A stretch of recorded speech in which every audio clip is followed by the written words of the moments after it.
Bonjour tout le monde, j'espère que tout le monde va bien.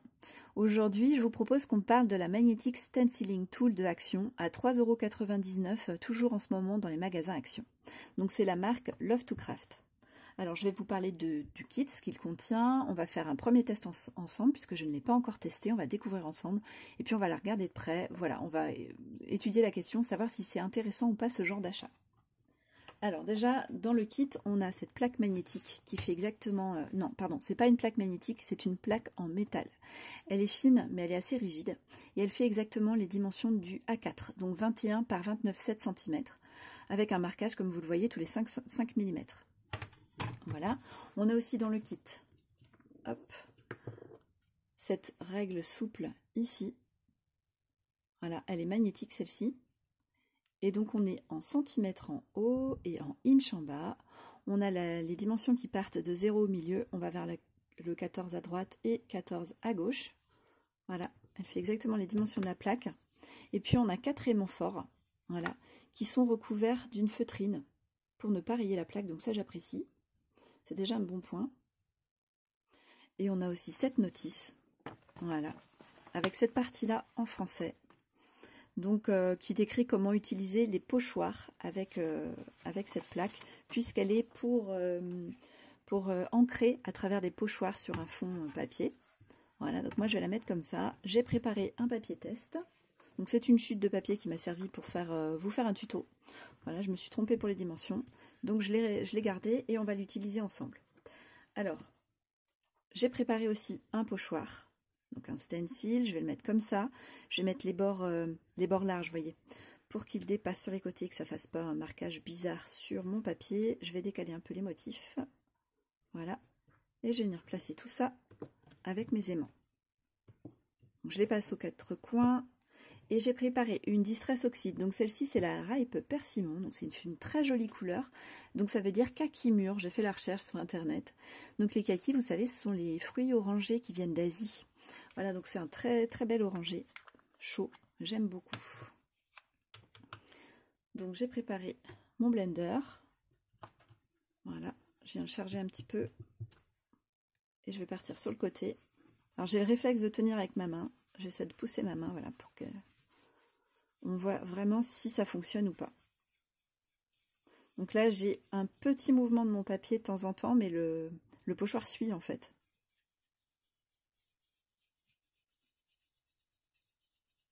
Voilà, je vais pousser ma règle. Donc la règle, elle peut servir pour savoir où s'arrêter ou pour fixer un élément aussi bien droit. C'est vrai que le fait d'avoir une plaque magnétique, ça peut être très utile pour ça. Donc là, j'ai eu un petit mouvement, vous l'avez vu. Ah, voilà. Donc là, ça s'est décalé quand même. Alors, c'est sans doute en lien avec le fait que j'ai décalé mon aimant. Hop. Voilà. Je vais essayer de retrouver la place exacte. Alors, première constatation, je vous en parle à chaud comme ça, c'est que j'étais obligée de déplacer mes aimants et du coup, je les ai posés là où je suis déjà passée avec mon blender. Donc, je me dis, je vais tâcher ma feutrine, la feutrine sous les aimants. Et j'ai peur que derrière, il y ait un jour un transfert de couleur sur mon papier. Voilà. Déjà, première chose, alors j'imagine qu'avec toutes les plaques magnétiques, on peut avoir ce genre de problème. Hein. Voilà. J'essaie de faire quand même un fondu sur ma carte avec des différences d'intensité. Vous voyez, j'ai le réflexe de tenir avec mes doigts. Hop, je vais bouger.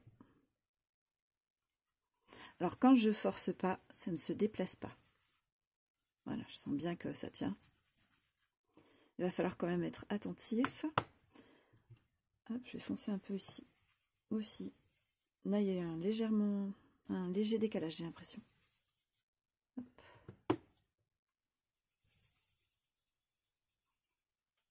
Donc en direct, comme ça, vous voyez vraiment comment ça se passe. Voilà, là j'ai terminé. On va enlever tout ça. Je vais retirer mes aimants et je vais venir les poser sur mon papier blanc pour voir, voilà. Ouais, j'ai un transfert de couleur, vous voyez. Et en plus de ça, j'ai une marque noire bizarre, je vais vous montrer. Je vais le faire avec les 4. Ouais. Alors c'est peut-être que la feutrine, elle est sale.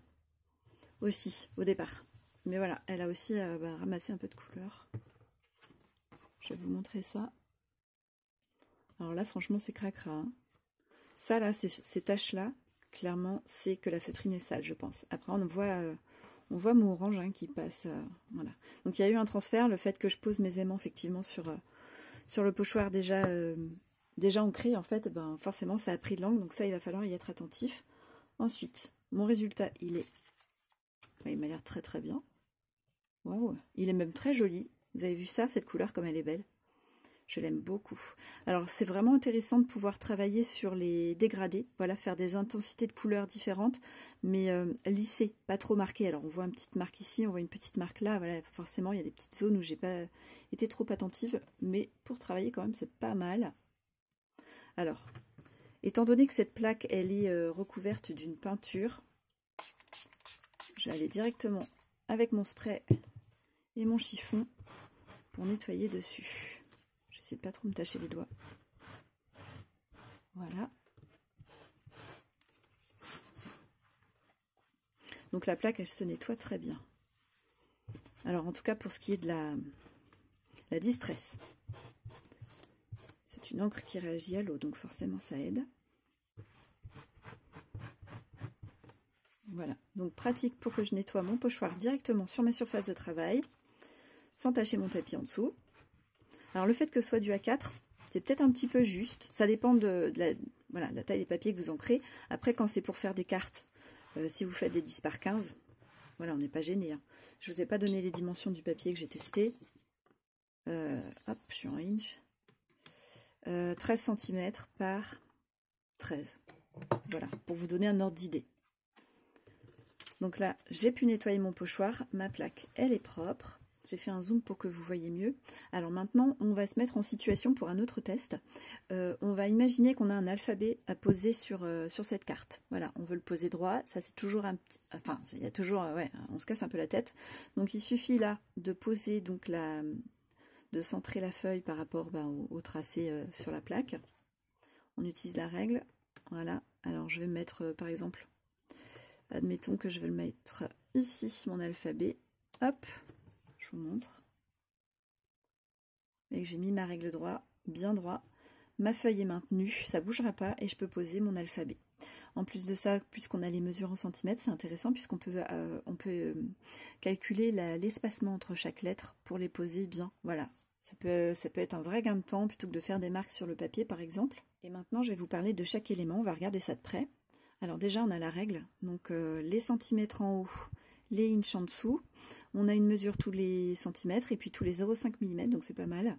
Par contre, on n'a pas les millimètres. Alors, je ne sais pas si ça va vraiment manquer. Disons comme ça, la lecture, elle est claire, elle est rapide. Donc ça, c'est pas mal. J'ai le centre, j'ai le 0 au centre et 14 donc sur les extrémités. Donc ça peut être un peu perturbant. Mais ça peut être aussi très pratique et vous éviter, de gagner vraiment, ça peut vous gagner votre temps quand on veut trouver par exemple le centre de sa carte dans sa largeur. Donc carte centrée ou pas centrée, hein, d'accord? Je vais poser ma règle, voilà, et essayer de mettre une mesure face à chaque extrémité.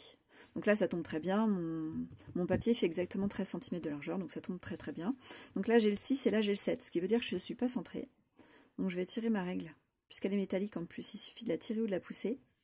Et j'arrive à 6,7 ici, et 6,5 ici, et 6,5 ici. Je vais m'approcher pour que vous voyez. Voilà. Et donc le 0 m'indique mon centre dans la largeur. Donc ça c'est top, c'est vraiment très pratique. Et quand on veut trouver le centre complet, la carte, d'accord, en largeur mais en hauteur aussi, eh bien on fait ça, mais tout en haut. Hop, ici. On fait une petite marque là. On fait la même chose tout en bas. Hop. Ici, une petite marque ici, et ensuite on fait pareil, donc dans cette largeur-là et dans cette largeur-là, et ensuite, sans tracer directement sur la carte, on peut repérer où se trouve le centre, là où il y aurait le croisement entre les 4 marques qu'on vient de faire. Voilà, en ça c'est pratique pour trouver le centre d'une mesure, donc c'est top. Alors en elle-même, la règle, elle fait à peu près 1 mm d'épaisseur, pas beaucoup plus. Donc vous voyez qu'il y a une partie plastifiée, blanche, vers moi, et à l'arrière donc la partie aimantée noire, qui est quand même très fine. Alors elle tient bien quand même sur la plaque, mais je peux, vous voyez, je peux tirer parce que l'aimant à travers le papier il n'aimante pas en fait. Voilà. Donc à voir si c'est intéressant ou pas. La souplesse de la règle en tout cas peut l'être. Vous avez vu que pour les différents tests qu'on a fait ensemble, moi je la fais bouger, voilà. Ça c'est pratique par rapport à ma règle en métal qui va être rigide à bouger, etc. Alors pour ce qui est des aimants, donc on en a 4, comme je vous le disais, avec de la feutrine dessous, donc ça c'est bien pour éviter de marquer la plaque ou le papier, enfin voilà, le support sur lequel on travaille, ça c'est très bien. Par contre, puisque c'est un peu le principe de cette plaque, c'est d'utiliser les pochoirs et donc de l'encre, il risque d'absorber l'encre qui n'est pas sèche. Si elle est déposée par exemple sur le pochoir, ça peut l'absorber, donc comme vous l'avez vu tout à l'heure. En plus de ça, donc il semblerait qu'elle est sale, donc là moi je vais les frotter avec la partie feutrine, avec un chiffon doux propre, pour essayer de retirer un maximum de, voilà, de cette chose cracra qui a été déposée sur mon papier test. Hein. Je vous remontre. Voilà, ça c'est gênant. Et donc il va falloir faire attention, oui, puisqu'on peut avoir un transfert d'encre du fait que la feutrine a été posée dessus quand on déplace. Alors pour éviter ce genre de problème, tout simplement, il suffirait de prendre un papier, par exemple 1 ou 2 cm plus large sur les côtés, voilà, et en haut et en bas. Et dans ces cas-là, on pose les aimants sur la partie extérieure qui ne va pas être ancrée. À voir comment on travaille, c'est vraiment chacun qui voit comment il peut se trouver à l'aise. Donc ça c'est pour la partie aimantée. Maintenant pour les dimensions, je vais vous donner leurs dimensions. Ils font 2,8 mm de large, centimètres pardon, de large. Et là en millimètres, on a 7 mm d'épaisseur. Donc par aimant. Donc ce sont des aimants forts. Voilà. Et alors pour la prise en main, si on n'a pas de doigts trop gros, on devrait y arriver. Voilà. C'est quand même, voilà, ça peut être gênant pour les personnes qui sont pas à l'aise, qui ont besoin de un peu plus de zone de préhension. Mais sinon, voilà, ils sont faciles à attraper. Moi, j'y arrive, j'ai pas de difficulté. Pour terminer, l'état de ma plaque. Alors là, je vous avoue que c'est le gros point noir. Donc, je ne sais pas si je vais arriver à vous le montrer. Ici, on a des bavures d'encre, enfin de cette matière hein, qui recouvre la plaque en métal. On a de grosses bavures. C'est rugueux sous le doigt. Est-ce que vous allez le voir peut-être dans la lumière, là, comme ça. Ici, alors là, je l'ai vu au déballage. Hein, je l'ai déballé avec vous dans mon dernier haul action. Ici, là, on a carrément des petites bulles, donc plusieurs zones. Et quand je frotte avec mon doigt, ben, vous voyez, ça fait sauter la peinture. Et donc, on aperçoit la plaque, le métal dessous. Donc ça, c'est très très moyen, sachant que ça peut rouiller. Et que, vu l'état de cette peinture, j'imagine que la plaque dessous, elle n'est pas top. Alors, je vous montre l'arrière. Donc ça, c'est un côté. Vous voyez, c'est ça, les petites bavures là dont je vous parle. Donc ça, c'est un côté. On n'en a pas partout. Et ça, c'est le haut. Alors là, c'est là où c'est le pire. C'est franchement pas joli. Et puis, ce que j'aperçois, c'est de la rouille. Voilà.